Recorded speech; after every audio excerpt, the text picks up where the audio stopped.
নমস্কার বন্ধুরা, আমি সাগর। নতুন একটা ভিডিওতে তোমাদের সকলকে স্বাগতম।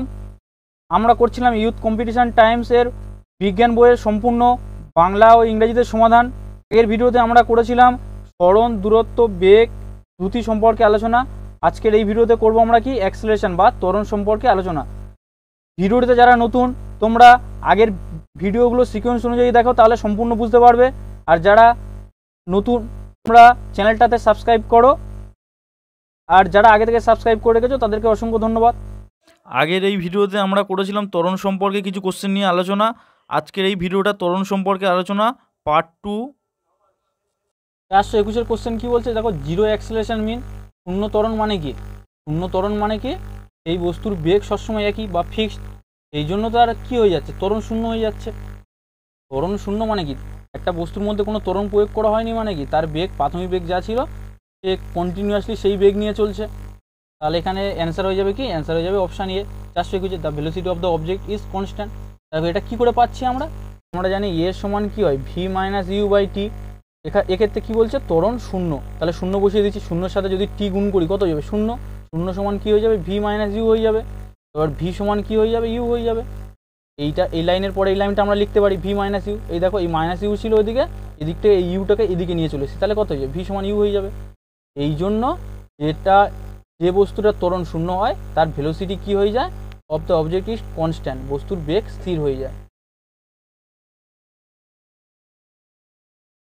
422 কোশ্চেন কি বলছে, পজিটিভ অ্যাক্সেলারেশন মিন, ধনাত্মক ত্বরণ মানে কি? একটা বস্তুর মধ্যে ত্বরণ আছে বা ধনাত্মক ত্বরণ আছে, সেটা মানে কি তার বেগ কন্টিনিউয়াসলি বৃদ্ধি পাচ্ছে। কন্টিনিউয়াসলি বৃদ্ধি পাচ্ছে, প্রথমে যদি 5 থাকে, পরে 11, 6 হচ্ছে, তারপরে 7 হচ্ছে, 8, 9, এরকমভাবে বৃদ্ধি পেতে থাকছে। তাহলে এক্ষেত্রে দেখো কোথায় আছে, velocity of the object increase, option সিতে আছে। Velocity of the object increase, বস্তুর বেগ বৃদ্ধি পাচ্ছে। এই কোশ্চেন কি বলছে, the acceleration of an object moving at uniform velocity, অভিন্ন বেগে চলমান বস্তুর ত্বরণ হলো। বলছে অভিন্ন বেগ মানে কি? এটাকে বলা হয় সমবেগ। এই যে ইউনিফর্ম ভেলোসিটি মানে সমবেগ। সমবেগ মানে কি? তার ত্বরণ নেই, সেই জন্য সে সমবেগ নিয়ে চলছে। একটু আগের কোশ্চেনটা তোমাদের বললাম, সমবেগ মানে কি? কোনো বস্তুতে যদি না ত্বরণ না থাকে, সে বস্তু সমবেগ নিয়ে সবসময় চলবে। তার প্রাথমিক বেগ যা হবে, অন্তিম বেগ তাই হয়ে যাবে। তাহলে এক্ষেত্রে অ্যান্সার হয়ে যাবে কি? অ্যান্সার হয়ে যাবে অপশান ডি। ত্বরণ কত? শূন্য। ত্বরণ নেই বলে তো সে সমবেগ নিয়ে চলছে। যদি ত্বরণ থাকতো কি হয়ে যেত? অসমবেগ হয়ে যেত। কখনো 5 হবে, কখনো 6 হয়ে যাবে। তখন কি হয়ে যেত? আনইভেন স্পিড হয়ে যেত বা আনইভেন ভেলোসিটি হয়ে যেত।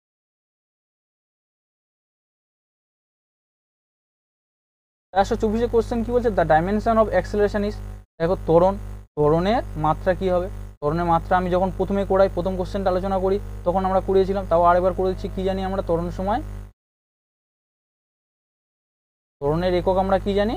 ত্বরণের একক জানি আমরা মিটার পার সেকেন্ড স্কোয়ার বা সেন্টিমিটার পার সেকেন্ড স্কোয়ার বা সেন্টিমিটার পার সেকেন্ড স্কোয়ার। এবার দেখো এখান থেকে আমরা বের করছি, এখানে কি কোনো ভর আছে? ভর নেই, সেই জন্য m0 দিচ্ছি। এই মিটার কি? মিটার দৈর্ঘ্যের একক, তাহলে L1 দিচ্ছি। সময় কি? সময় সেকেন্ড, তাহলে সময় দিয়ে ভাগ করে দিচ্ছি। তাহলে কত হবে? m0 L1 টি টু পাওয়ার -2 হয়ে যাবে। দেখো m0 L1 টি টু পাওয়ার মাইনাস কোথায় আছে? দেখো অপশান এতে আছে, L1 m0 টি টু পাওয়ার -2। 425 কোশ্চেন কি বলছে, starting from rest, Sunil car attain a speed of 20 metre per second in 10 second. কি বলছে, একটা বস্তু সুনীল একটা গাড়ি চালাচ্ছে কত গতিবেগ থেকে? তার প্রাথমিক গতিবেগ ছিল 0, তারপরে সে গতিবেগটা কত তুলেছে? 20 মিটার পার সেকেন্ড। ঠিক আছে, সেটা কত সেকেন্ড সময়ে? 10 সেকেন্ড সময়ে। ঠিক আছে, find the acceleration of the car, এর ত্বরণ কত হবে জানতে চেয়েছে। আমরা ত্বরণ সময় কি জানি? জানি ভি বাই টি। এক্ষেত্রে দেখো ভির মান কত? 20, ইউর মান কত? টির মান কত? 10 হয়ে যাবে। 20/10 সমান 2 মিটার পার সেকেন্ড স্কোয়ার। দেখো কোথায় আছে? 2 মিটার পার সেকেন্ড স্কোয়ার আছে। 426 কোশ্চেন কি বলছে, meaning of retardation is dash acceleration. Retardation মানে হচ্ছে মন্দন। মন্দন, মন্দনটাকে কি বলা হয়? মন্দনটাকে বলা হয় negative acceleration. Negative acceleration is RATION। Negative অ্যাক্সেলারেশনকে কি বলা হয়? অ্যাক্সেলারেশনকে বলা হয় মন্দন। তাহলে এখানে অ্যান্সার কী হয়ে যাবে? অ্যান্সার হয়ে যাবে অপশান এ। নেগেটিভ অ্যাক্সেলারেশনের নাম মন্দন, বা নেগেটিভ অ্যাক্সেলারেশনকে বলা হয় মন্দন বলা হয়। 427 কোশ্চেন কী বলছে? The velocity of one object is proportional to the time elapse the object has. একটি বস্তুর বেগ অতিবাহিত সময়ের সমানুপাতিক। বস্তুর আছে, তাহলে এখানে অ্যান্সার হয়ে যাবে কি? অ্যান্সার হয়ে যাবে অপশান বি, অভিন্ন ত্বরণ।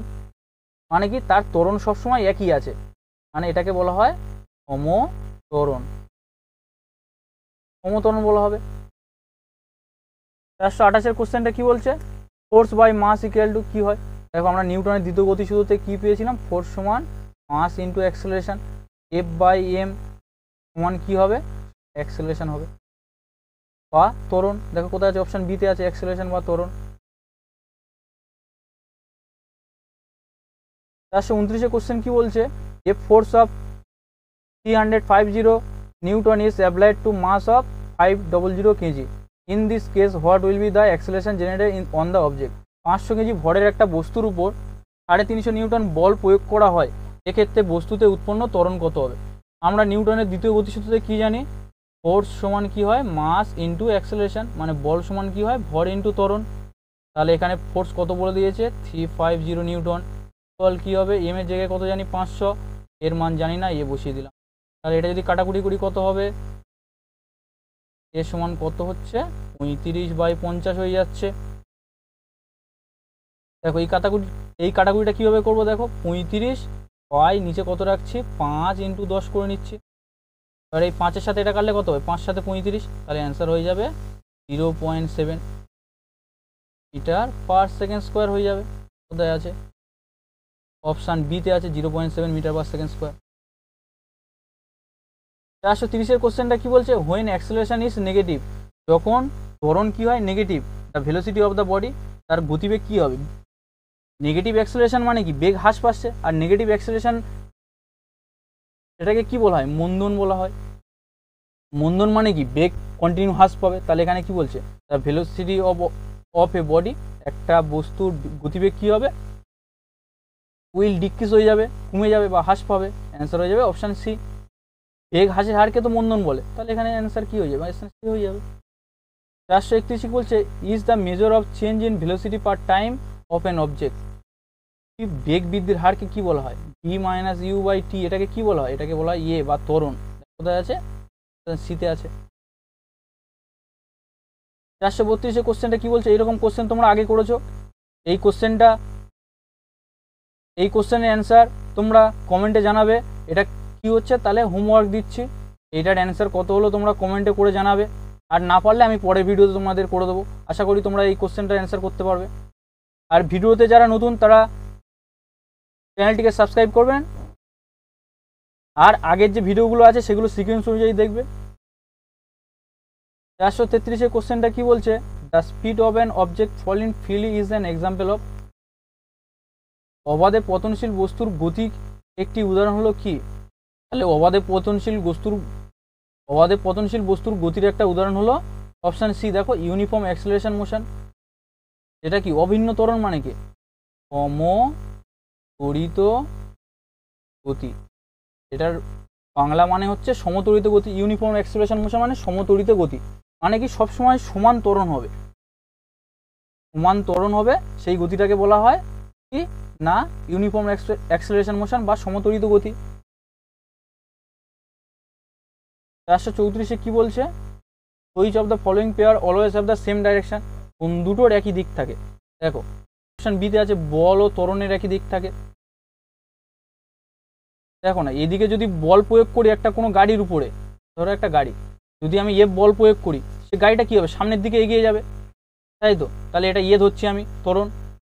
যদি আমি এই দিকে বল প্রয়োগ করি তাহলে ত্বরণও এই দিকে হচ্ছে, তাহলে দুজনের দিক একই হয়ে যাচ্ছে। ওই জন্য বলছে কোন দুটোর দিক একই হবে, তাহলে কি হবে? বল এবং ত্বরণ। Option B. 435 কি বলছে?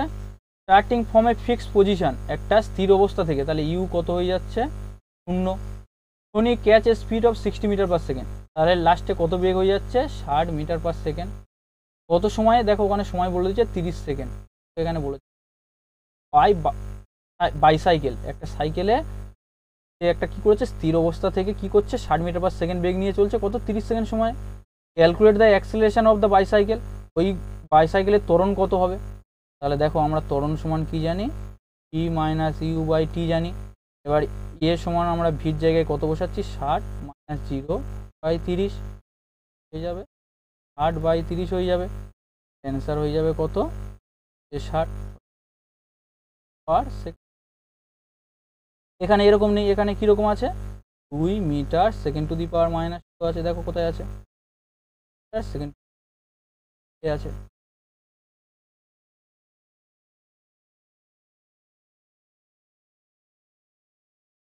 What does the slope of a velocity time graph represent, বেগ সময় গ্রাফের নতি কি নির্দেশ করে। আমি যখন তোমাদের প্রথম করাই তখন এটা বলে দিয়েছিলাম যে এটা যদি ভেলোসিটি হয়, এটা যদি টাইম হয়, এটা একটা গ্রাফ, এটা এক্স অক্ষ, এটা এক্স ড্যাশ, এটা ওয়াই অক্ষ, এটা ওয়াই ড্যাশ করলাম। তাহলে এই যে ভেলোসিটি এই দিকে বৃদ্ধি যাচ্ছে আর টাইম কোন দিকে যাচ্ছে, এই দিকে যাচ্ছে। তাহলে এই ভেলোসিটি টাইমের নতি মানে এটাকে বলা হয় নতি বা স্লোপ, SLOP স্লোপ। এটা কি নির্দেশ করে, এটা তোমাদের আমি বলে দিয়েছিলাম। তো তাহলে কি হবে, ভেলোসিটি টাইমের নতি কি নির্দেশ করে, অপশান সি ত্বরণ নির্দেশ করে। 437 কি বলছে, retardation means of an object operates from, মন্দন মানে কোনো বস্তুর ড্যাশ থেকে কাজ করে। মন্দন মানে কি, বেগ হ্রাসের হারকে মন্দন বলে। দেখো এখানে আছে অপশান বিতে ডিক্রিজিং ভেলোসিটি বা হ্রাস বেগ। মন্দন মানে বেগ হ্রাসের হারকে বলা হয় মন্দন। মন্দন কি না, মন্দন বেগ এর হারকে মন্দন বলে।